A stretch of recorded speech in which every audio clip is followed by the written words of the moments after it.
అయితే నేను కూడా లోపల నుంచి ట్రై చేస్తున్నానండి డోర్ ఓపెన్ చేయడానికి. కాకపోతే నా వల్ల కావట్లేదు. కానీ బయట నుంచి దేవా ఏడుస్తున్నాడు. నాకు డోర్ ఎలా ఓపెన్ చేయాలో తెలవట్లే. ఆ టైంలో నాకు ఐడియా వచ్చిందేందంటే, మా మెయిన్ డోర్‌కి ఉన్న బేడం గూడా దేవా అలాగే పెడుతుంటే తీస్తుంటాడు. నేనెంత వద్దని చెప్పినా గానీ దేవా వినడు. అయితే నాకు అదే ఐడియా వచ్చి నేను లోపల నుంచి సౌండ్ చేస్తున్నా, "దేవా బేడంని ఇట్లా చెయి, ఇట్లా చెయి" అని చెప్పి ఆ వాష్‌రూమ్ బేడందే లోపల నుంచి గట్టిగా సౌండ్ చేస్తున్నా. ఇక దేవాకి ఆ సౌండ్ అర్థమైపోయి దేవా గూడా బయట నుంచి ఓపెన్ చేశాడు.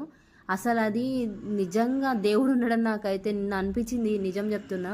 ఇప్పుడు నేను ఇలా మాట్లాడుతున్నా గానీ నిన్న అయితే కాబట్టి నేను చెప్పేదల్లా ఒకటే. పిల్లలకి మనం ఇంట్లో ఎలాగో 1, 2, 3లు ఏబీసీడీలు అలా నేర్పిస్తాం గదా!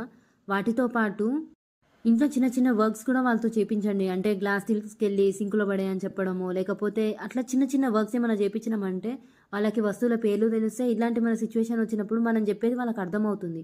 సబ్స్క్రైబ్ చేయమనైతే ఈ వీడియోలో అడగనండి. కాకపోతే జాగ్రత్తగుండండి.